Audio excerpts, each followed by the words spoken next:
vielen Dank. Ich bin ein bisschen überrascht. Wir sind hier in Deutschland und man spricht Englisch. Okay, leider muss ich auch auf Englisch gehen. And it's so, I have, as usual, too many confused things to say, so I'll go immediately to the point. But I'm sad that Frank Ruda will not be tomorrow here because I want to begin with a very brief improvisation connecting to what you just said. You know that Frank Ruda developed it nicely that for Hegel, if you read him closely and observe how, sorry for this abstraction, a typical dialectical process goes, at the end it's not totale Aufhebung. As Ruda puts it, it's not Aufhebung, it's Entlassen. At the end, you return to some mediated immediacy. And also, in this sense, at the end of logic, nature is entlassen. It's left out. And do you know, already when I was young, I'm sorry, I don't have time to go into this now, there were some intelligent Hegelians who pointed out that Hegel, if you read him closely, is much more appropriate to deal with ecological problems than Marx, because although Marx, in the last 10 years of his life, one must admit this, Marx was obsessed with the idea of how human industry perturbs the self-reproduction of nature and so on. But nonetheless, his basic vision is that of human productive power, which tries to mediate, incorporate what is naturally given. While for Hegel, the idea is precisely that when we are in the absolute idea, you leave the other alone. You don't try to mediate it. But we don't have time to do this today, so please allow me to go on, to properly begin. A series of situations that characterize today's society exemplify perfectly the Freudian paradox of superego, Über-Ich. The more you obey its command, the more you feel guilty. Thus, the predominant ecological discourse not address us as a priori guilty, indebted to Mother Nature under the constant pressure of the ecological superego agency which addresses us in our individuality. What did you do today to repay your debt to nature?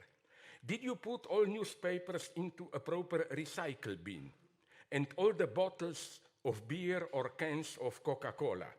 Did you use your car where you could have used a bike or some means of public transport? Did you use air conditioning instead of just opening wide your windows? The ideological stakes of such individualization are here clearly discernible. I get lost in my own self-examination instead of raising much more pertinent global questions about our entire industrial civilization.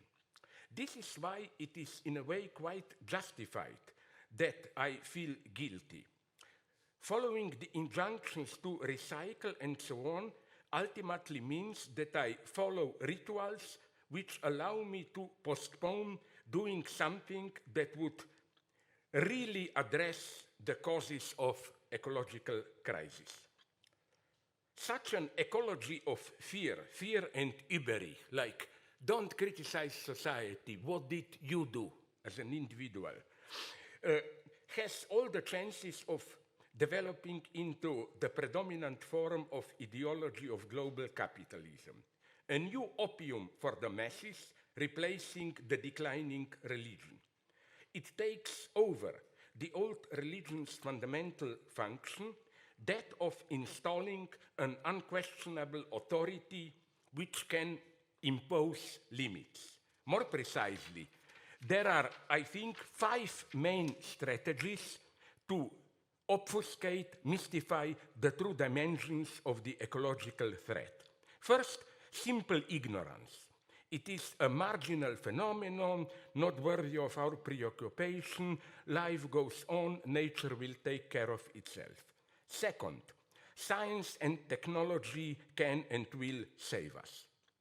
Third position, leave the solution to the market, higher taxation of the polluters and so on. Fourth, the just described superego pressure on personal responsibility instead of large systemic measures. Each of us should do what he or she or it can, recycle, consume less, and so on. And fifth, maybe the worst of them all is the advocating of a return to natural balance, to a more modest traditional life by means of which we renounce human hubris and become again respectful children of Mother Nature. The whole paradigm of Mother Nature, derailed by our hubris, is, I think, wrong. The fact that our main sources of energy, oil, coal, are remnants of past catastrophes which occurred prior to the advent of humanity is a clear reminder that, sorry for this vulgar expression, that Mother Nature is a cold and cruel bitch. This, of course, in no way entails that we should relax and trust our future. The fact that it is not clear what is going on makes the situation even more dangerous. So, what is to be done? We are in a deep mess.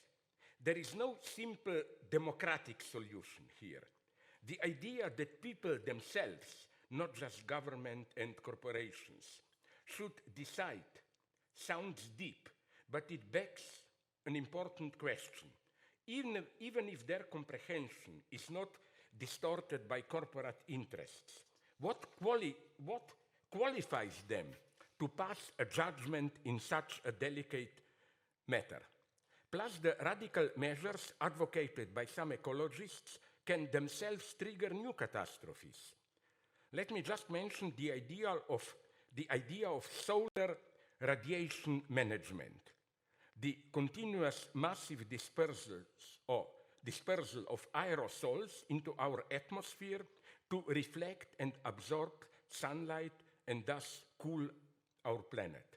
However, SRM is extremely risky. It could decrease crop yields, irreparably alter the water cycle, not to mention many other unknown unknowns. We cannot even imagine how the fragile balance of our Earth functions and in what unpredictable ways such geoengineering can disturb it. This situation confronts us with the deadlock of the so-called contemporary society of choice.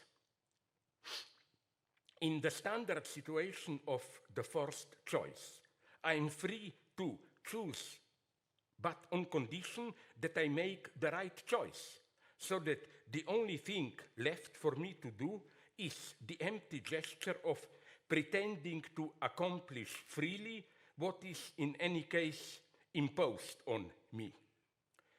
Here, on the contrary, the choice really is free and is for this very reason experienced as an even more frustrating thing.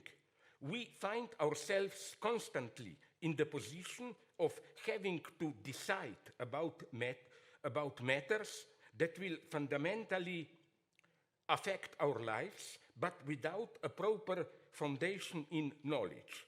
To quote John Gray, who really hates me, but here he said something nice, we have been thrown into a time in which everything is provisional. New technologies alter our lives daily. The traditions of the past cannot be retrieved. At the same time, we have little idea of what future will bring. We are forced to live as if we were free, end of quote. Maybe that's why it is so difficult to act today. Adrian Johnston, an American Hegelian Lacanian like me, characterized today's geopolitical situation as, again a quote, a situation in which the world's societies and humanity as a whole are facing multiple acute crises: global pandemic, environmental disasters, massive inequality, ballooning poverty, potentially devastating wars, and so on, yet seem unable to take the admittedly radical or revolutionary measures necessary to resolve this crisis. We know things are broken. We know what needs fixing. We even sometimes have ideas about how to fix them. But nevertheless, we keep doing nothing, either to mend damage already done or to prevent further easily foreseeable damage. End of quote. A phrase uttered in one of the House, Dr. House, episodes, "Even your actions lie," offers, I think, a correct rebuttal to the standard wisdom. Your words lie, your actions, what you really do, tell the truth. Sometimes our words tell the truth, but our actions lie. Not just in the sense that they don't fit our words, we say one thing, we do another, but in the more radical sense that our actions are in themselves false, undermining their immanent goal. Where does this passivity come from? Today's global capitalism generates apathy precisely because it demands from us permanent hyperactivity, constant engagement in its devastating dynamic. Are we aware how truly our lives changed in the last decades? Apathy is thus the other side of extreme dynamism. Things change all the time to make it sure that nothing that matters will really change. It's a little bit like the compulsive neurotic. Believe me, I know what I say because it's me, who talks and gesticulates all the time, not to achieve something, but because he is afraid that if he stops for a moment, others will notice the worthlessness of what he is doing and may raise a question that really matters. I speak here quite personally. I remember 20 years ago when I had some psychoanalysis with a Lacanian, which means 5-minute session. I talked all the time like crazy. Why? Because I was afraid if I stopped for a minute, the analyst may ask me some really tough question. So you see the paradox. You are active all the time, not to achieve something, but to make it sure that nothing will happen.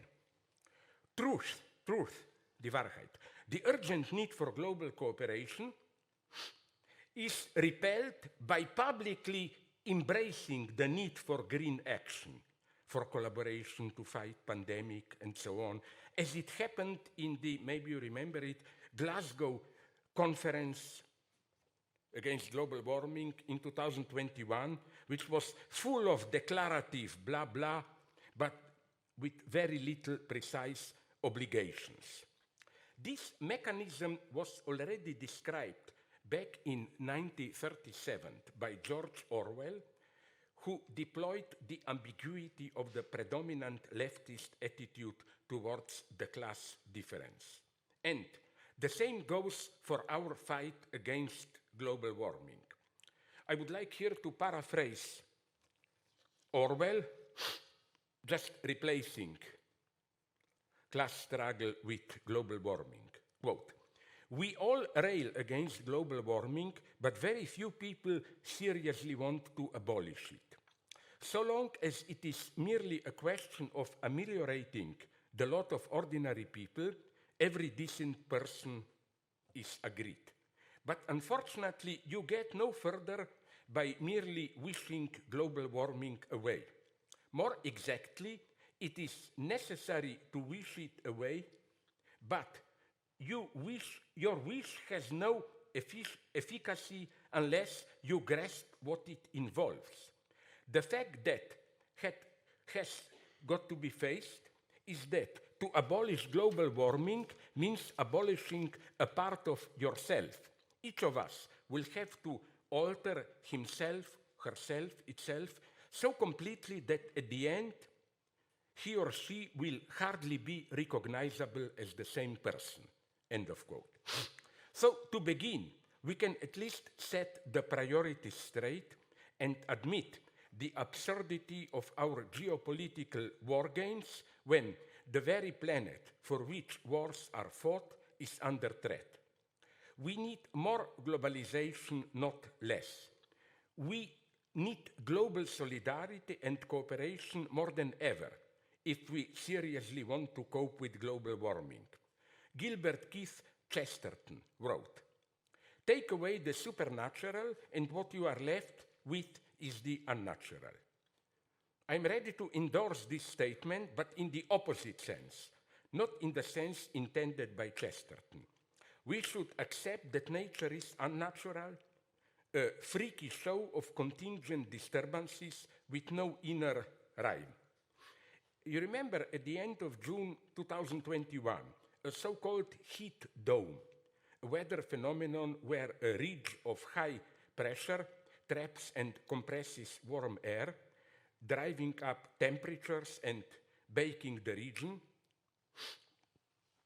occurred over the northwest of the US and southwest of Canada, Seattle, Vancouver, and caused temperatures to approach 50 degrees Celsius, so that Vancouver was hotter than Middle East. True, heat dome is a local phenomenon, but it is the result of a global disturbance of patterns which clearly depend on human interventions into the natural cycles. So we have to act against it globally. Long, hard work is ahead, which prohibits every return to a closed economy as a cure against capitalist limitless self-expansion. Namely, even when we admit the threat, we still picture the outcome of global warming as a new stability with some new regular and repeatable weather patterns. Once humanity reaches the limit of carbon output, Earth's climate will stabilize at a new, higher average temperature. This higher temperature is overall bad for humans because it still leads to higher sea levels and more extreme weather events, but at least it is stable.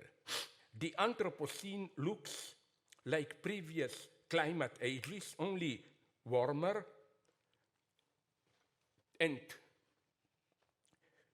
again, it will be just a new stable system. However, I think that I'm fascinated by recent researches which find it more probable that Earth's climate will lead to chaos, true mathematical chaos in which there is no equilibrium, no repeatable patterns. A chaotic climate would have seasons that change wildly from decade to decade or even year to year. Some years would experience sudden flashes of extreme weather, while others would be completely quiet. Even the average Earth temperature may fluctuate wildly, swinging from cooler to hotter periods in relatively short periods of time. So it would become utterly impossible to determine in what direction Earth's climate is headed. Such an outcome is not only catastrophic for our survival, it also runs against our human most basic notion of nature, that of repeatable pattern of seasons. As such, it reminds us of what George Lukács, great old Marxist, pointed out in his Geschichte und Klassenbewusstsein. Nature is a social category. That is to say, what we perceive as nature, natural, is always overdetermined by a social context. So, while everything there is nature, we are obviously part of nature, the obverse also holds at the level of our understanding. Nature is a cultural category. What strikes us as unnatural is always socially determined. Are we entering a post-anthropocentric era? A BBC report on the 2022 Venice Biennale, we read that its curator, Cecilia Alemani, imagines a world where humans are not at the top of the pyramid and live in a more horizontal relationship, not only with each other, but also with nature and animals, with organic and non-organic beings. Well, my comment? The least one can say is that such a post-anthropocentric vision of a horizontal relationship between humans, living beings, and non-organic entities is only accessible to us, humans. Non-organic entities are simply part of their environment, while animals and plants, as far as we know, relate to it from their narrow perspective and definitely cannot imagine a global natural order, a small part of which they are. Horizontal texture of beings is no less anthropocentric than a pyramidal one. This is why it is not enough to repeat that we are part of nature, not its center. So we have to change our way of life, limit our individualism, develop new solidarity, accept our modest place in the life on our earth. Or, this is the view I want to reject. As Judith Butler put it, a quote, "An inhabitable world for humans depends on a flourishing earth that does not have humans at its center. We oppose environmental toxins not only so that we humans can live and breathe without fear of being poisoned, but also because the water and the air must have lives that are not centered on our own. As we dismantle the rigid forms of individuality in these interconnected times, we can imagine the smaller part that human worlds must play on this earth, whose regeneration we depend upon, and which in turn depends upon our smaller and more mindful role." End of quote. My comment. But is it not all too simple to insist that the water and the air must have lives that are not centered on our own? That is to say, that we have to adopt a more modest role on the earth. Is it not that global warming and other ecological threats demand of us collective interventions into our environment, which will be incredibly powerful? Direct interventions into the fragile balance of forms of life. When we say that the rise of average temperature has to be kept below 2 degrees Celsius, we talk and try to act as general managers of life on Earth, not as a modest species. The regeneration of the Earth obviously does not depend upon our smaller and more mindful role. It depends upon our gigantic role, which is the truth beneath all the talk about our finitude and mortality. What we get here is the extreme form of the gap at work already in modern science and subjectivity. Modern science and subjectivity, which aim at mastering nature, are strictly codependent with the vision of humanity as just another species on our Earth. If we have to care also about the life of water and air, it means precisely that we are what Marx called universal beings, as it were able to step outside ourselves, stand on our own shoulders, and perceive ourselves as a minor moment of natural totality. In pre-modern times, when humanity perceived itself as the crown of creation, this paradoxically implied a much more modest stance. This is the paradox we have to sustain in our crazy days.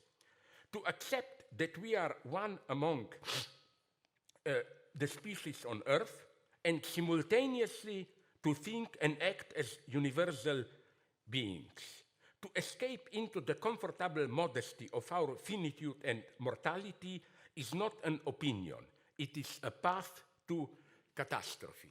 Sorry that I don't have more time to improvise, because although I'm very critical of Hannah Arendt, at some point, this is the dimension I want to deliver to you or evoke it.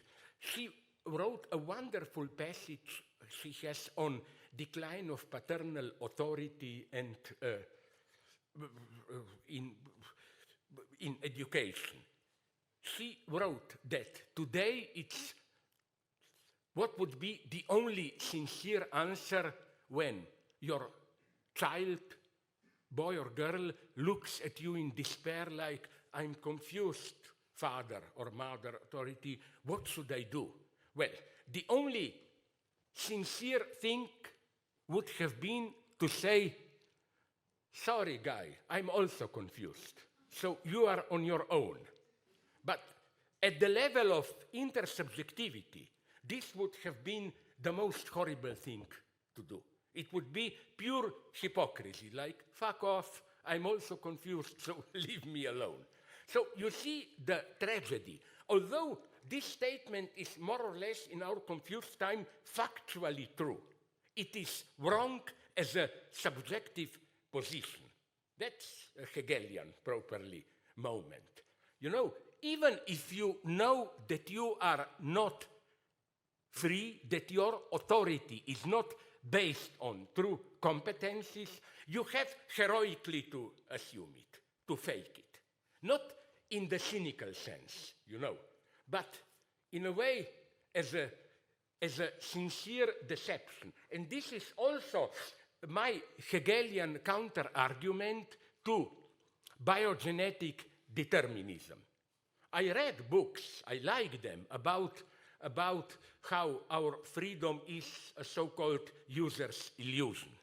Everything happens at the level of social processes in which we participate through our neuronal blind processes. And I will not bore you, but you know a famous guy, he deserves to be famous, Benjamin Libet. He tried to prove empirically that there is no free will. You know, very simple experiment. He put something like a pen on the table and then asked you just grab it whenever you want. He put measuring apparatuses, I don't know what, on your nerves and discovered that in your neuronal network, the command to act is active already split of a second before you decide. Now comes why Benjamin Libet is not an idiot. Because he doesn't accept the argument that this proves that there is no free will. He complicates the issue, but let's drop that. So what I want to say is that paradoxically, I'm so sad, this is where I'm as a philosopher alive, would like much more, to be that I think that we encounter true deadlock of our freedom.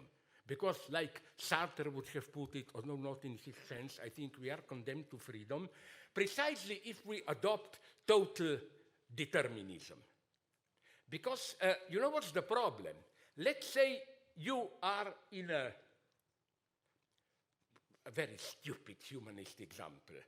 You are on the edge of a river, you see a small girl there drowning close to the shore, no?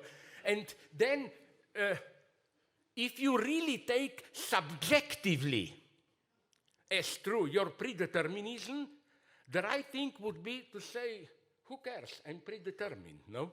So if I sit down and look at the girl drowning, I'm not guilty. I was predetermined to do this.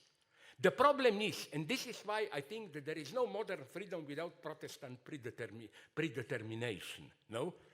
The trick is that you know that you are predetermined, but you don't know in what sense you are predetermined. So this is the true freedom. I know it's decided, it's predetermined, but my God, what if I will miss what I'm predetermined for? You know, this is freedom, not this freedom of let's go to a patisserie, strawberry cake or cheesecake. No. So let's go on. The temptation to be resisted here is to continue to rely on our basic notion of nature and consequently proclaim chaos as somehow unnatural. Okay, I will try to cut it short a little bit. Did you read You Should, one of the best science fiction novels in the last years? Liu Cixin's contemporary Chinese writer, masterpiece, The Three-Body Problem.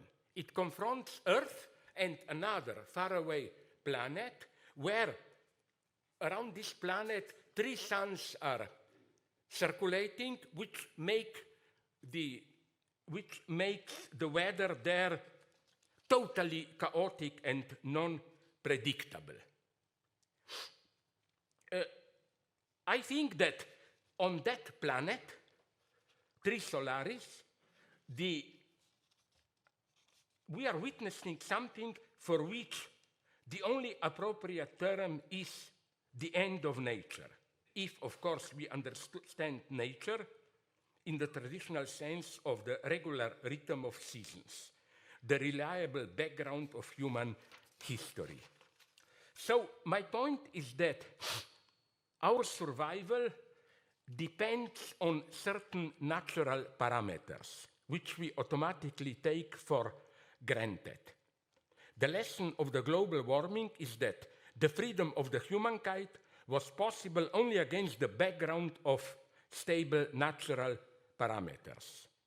We can do what we want only insofar as we remain marginal enough. So you know how Marx said in Communist Manifesto, with capitalism, everything fixed melts into the air. Well, today, nature is also melting into air. In what sense? Now comes what do I mean, if just you allow me to conclude, in what sense I mean the end of nature? In the sense that the main consequence of the scientific breakthroughs in biogenetics is, I think, the end of nature. Once we know the rules of its construction, natural organisms are transformed into objects amenable to manipulation. Nature, human and inhuman, is desubstantialized, deprived of its impenetrable density. What do you mean by this? Now I go to the lowest of the lowest in my bad taste, guilty pleasures. It's a bad movie, but I enjoyed its basic idea. You know which movie? Trigger warning, as they say in politically correct terminology, very low. Did you see Roland Emmerich's Moonfall? Well, I liked it. The basic idea. You know what's the idea? The moon approaches the Earth and, of course, puts in danger all life on Earth. So, humans sent astronauts there, discover a hole in the moon, penetrate that hole, and discover that all the rugged surface, chaotic of the moon is just a trick. That inside the moon is a gigantic machine, complex mechanism controlled by aliens, by means of which they control us. I like this effect of denaturalization. You know, what you think out there, the rugged earth and so on, is really a mask. But my point is not something very similar happening with science.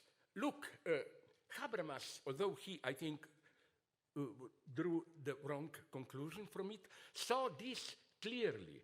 The moment I can manipulate, let's say, not only your bodily, but also your psychic properties, change your character features, your willingness to work, and so on. In some sense, we lose our nature. In what sense? You cannot say, when you prepare for an exam, let's say, either I will do it in the old way, put an effort into it, work day and night, or I will take some pills or some other chemical substance and my memory will explode and I will easily win. No, the moment you can do this, also your spontaneous ethical stance, willingness to work and so on, becomes also just the result of a different neurobiological situation in you. Nature disappears in the sense that we cannot oppose nature in its true spontaneity and artificially constructed system. Nature just becomes a different, more chaotic, but a different artificial construct. Here, I think,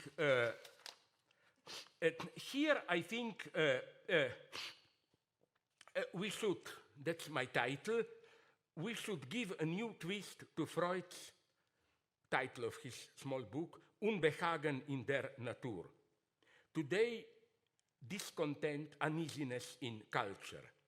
Today, we have Unbehagen in der Natur, in the sense that nature is no longer natural, the reliable, dense background of our lives. It now appears as a fragile mechanism which at any point can explode into a catastrophic dimension. I think that here comes, unfortunately, the moment of religion.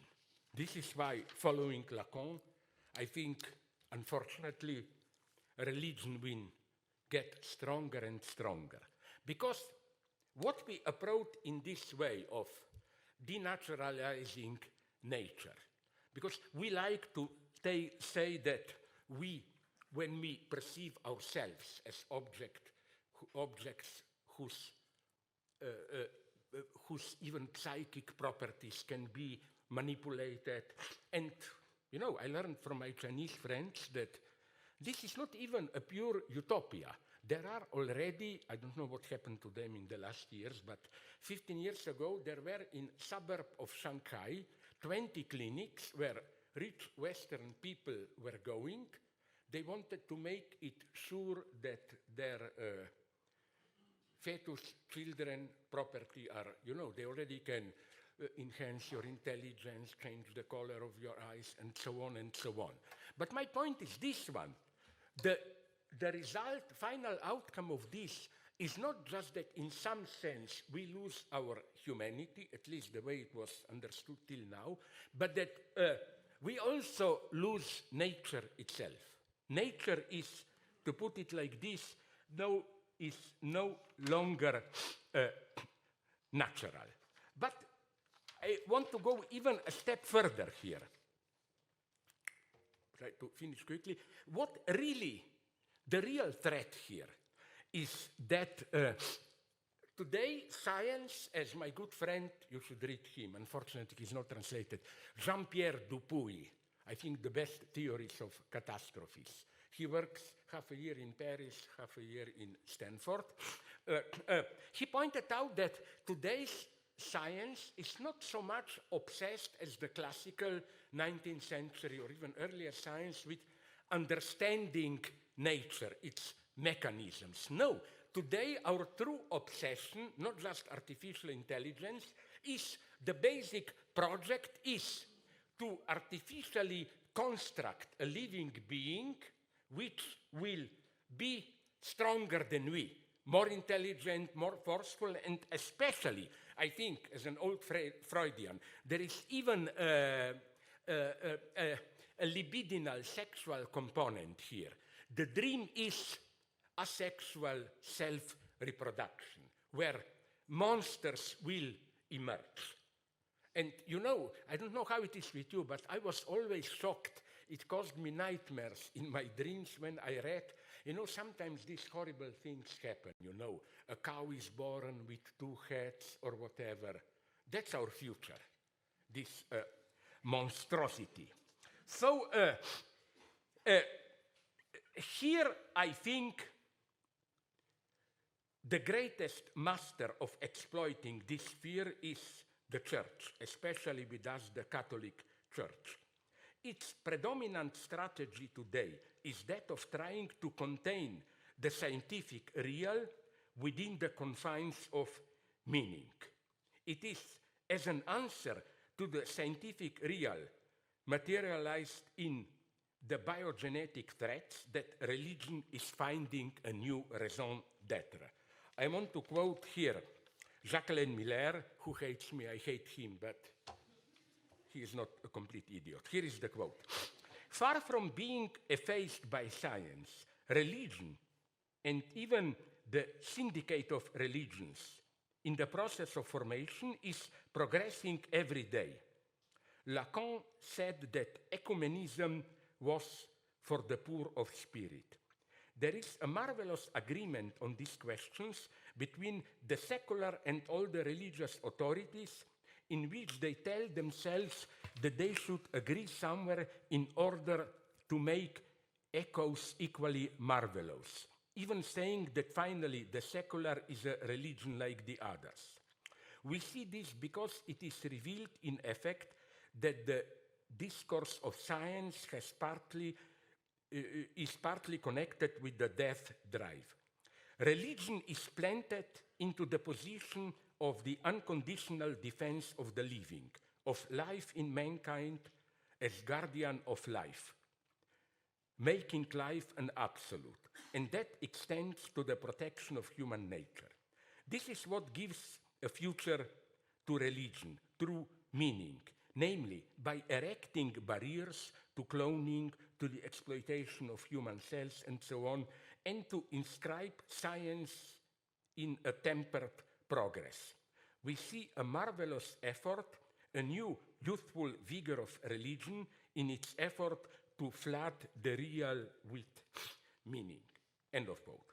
So the Church's message of hope relies on this pre-existing fear. It evokes and formulates the fear against which it then offers a solution of hope and faith. The life that it promises in its defense of the culture of life, it's not a positive life, but a reactive life, a defense against death.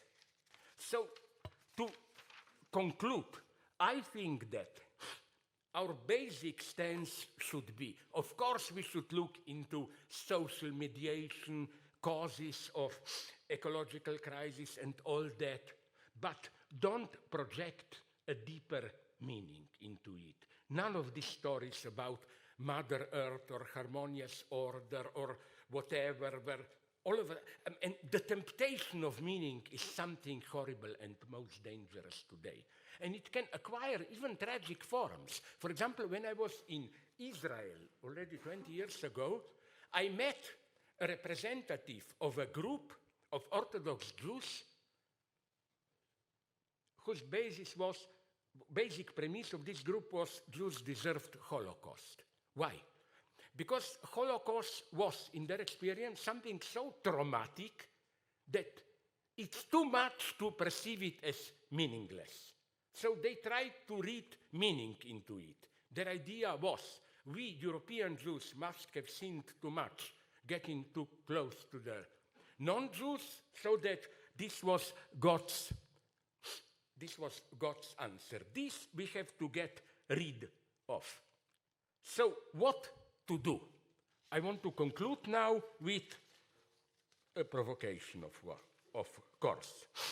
My ex-friend, all people hate me and I hate them today, Alain Badiou evoked the so-called eternal idea of revolutionary egalitarian justice. He mentions 4 features of this idea: egalitarianism, terror, voluntarism, and trust in the people. It sounds Maoist, but I think this is a stance that we need today.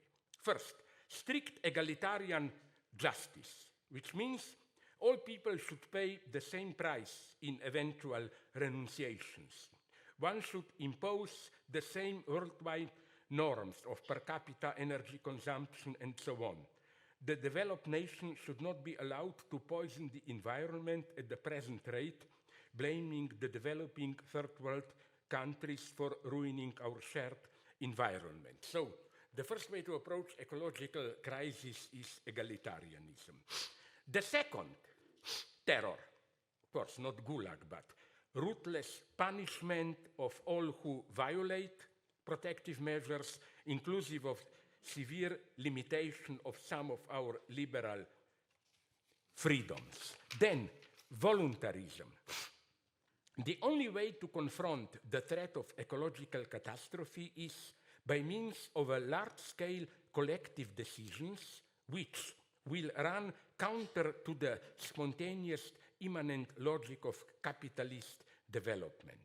It was already Walter Benjamin who, in his thesis on the concept of history, pointed out that today the task of a revolution is not to help the historical tendency of or necessity to realize itself, but to stop the train of history which runs towards the precipice of a global catastrophe. An insight which gained again new weight with the prospect of ecological warning. So again, let's not delude ourselves. There is no higher natural or historical necessity that pushes us. We must act as voluntarists. And last but not least, all this combined with the trust in the people. The wager that the large majority of the people will support these severe measures, see them as their own, and will be ready to participate in their enforcement. One should not be afraid to assert, as a combination of terror and trust in the people, the reactivation of one of the figures of all egalitarian revolutionary terror, the informer who denounces the culprits to the authorities. I think that the true ethical heroes today are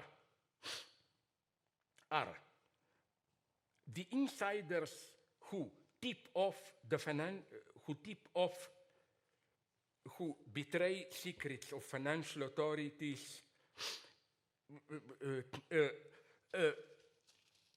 This is what we need today, I think, to rehabilitate, paradoxically, I'm trying to come to public denunciations, like in the good old era of the Jacobins, public denunciations.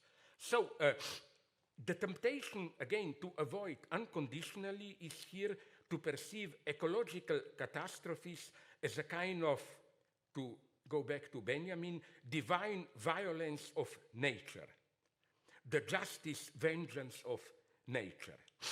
No, I think there is no divine justice. We are condemned to freedom, and the earth, nature, is profoundly indifferent. And I think if you read closely those who claim we are just part of nature, one of the species, and we have to care of all other, if you read them closely, they really mean we should keep the environment such that we will be able to survive in it. Imagine that in a global ecological catastrophe, we disappear. What will this mean for nature? Not a lot. It will be probably even a smaller catastrophe than that comet or whatever which hit Earth and caused the disappearance of dinosaurs. Incidentally, according to the latest evolutionary theory, it was that catastrophe which opens up the space for human species to develop. So we are born from a catastrophe. So I am not a pessimist, but I am a pessimist optimist. It's not a cheap paradox. What I want to say is this. Today it's crazy to be an optimist. But if you are a moderate pessimist, you don't expect anything good, and from time to time, something good happens, you know. If you are optimist, you finish ruined, and the way we should think, I'm far from supporting fully your Green Party, but you can correct me if I'm wrong. I report only on what I read in the media. What I liked is this idea, if I understood it well, that's their idea, that instead of just bemoaning the Ukrainian war, but bemoaning it in a very egotist way, you know, like our real worry is how to help Ukraine without hurting too much our ordinary welfare, no? To what to do? Not in a suicidal way to say we kill ourselves, sacrifice ourselves, Ukraine, but to use the Ukrainian crisis as an instigation for more radical ecological measures, which will be needed. Because, let me just conclude with an actual comment, Ukraine and so on. I've written enough about it. But I want to say, did you notice something? Do you know this old Freud's jokes? But it's not a joke. I think it's a paradoxical logic. It's in Traumdeutung that Freud evokes you. You know, this paradox of the borrowed kettle. I borrow a kettle from you, I return it to you broken. And my defense is A, I didn't borrow it from you at all. B, I return it to you in one piece, not broken. And C, it was already broken when you gave it to me. Each of these reasons is okay, but they are inconsistent altogether. Isn't it the same with many leftist partisans of, let's show more understanding of for Russia and so on and so on? They claim, first, bringing arms to the conflict, it never ends the war. We should not give arms. Or another version, did you notice this beautiful paradox? How at the beginning, when it looks a little bit good, after 1 month for Ukraine, they said, let's not be utopians. Ukraine cannot win. Now that, till now it's getting totally crazy, that Ukraine is doing better, their thesis is Ukraine shouldn't win too much, because then it will provoke Russia and so on, who knows. So one is this abstract pacifism. My reply to this is first, yes, all occupiers always want peace, sincerely. You Germans, when you occupied France in 1940, I think, not you, your predecessor, you absolutely wanted peace, because peace meant we can peacefully exploit France. It's the same for Israel on the West Bank and so on and so on. And I think Russians sincerely want peace in Ukraine. Even we can go back to Nazis. You know what Nazis, Hitler's big ideal was? Ewige Frieden, eternal peace. He even ordered Richard Strauss to write an opera on this. Sorry. So that's the first. The second reason is this I hate most. But nobody is innocent. All sides make mistakes. Well, of course do. It's always like this. And I agree. The bombing of Dresden in March 45 was not just, and so on and so on. But you have to take side. And the third is the brutally pragmatic reasoning. We shouldn't diminish our standard of living. Why should we help Ukraine and so on and so on? No, we should think in a more progressive, I hate this term way, but in the sense of we are in a difficult situation. And don't think just in the terms of how to limit the damage. Maybe electricity will cost a little bit more, blah, blah, but we will keep the existing way of life. No, let's use it to do something about ecological crisis and so on and so on.